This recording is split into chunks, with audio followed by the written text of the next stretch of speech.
Sigurisht që kur zotri Kurtin dëgjon që ndonjëri nga kryetarët e partive me të cilët bashkë e themeluam koalicionin Vlen, ka lëvizje nga këto qëndrime, nuk është i lumtur dhe këtë e shprehu shumë drejt për drejt në takimin e fundit që e kemi pasur. Ishte prezent edhe zoti Taravari? Po, ishim bashkë në atë takim,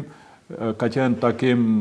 i gjatë, do kisha thënë, takim ku në detaje janë diskutuar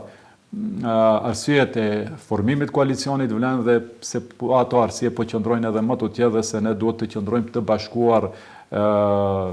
piles duhet të shkojmë edhe një hap më tej drejt homogenizimit të këtij projekti, do kisha thënë, të kësaj ndërmarrje, sepse edhe sipas zotit Kurti, kjo është një projekt ndër më të rëndësishmit të shqiptarëve, sepse për herë të parë ndodhi që 4 subjekte politike që bënin komplet blokun opozitar në kohë të bashkohen dhe me përkrahje edhe të vetëvendosjes të bëjnë një koalicion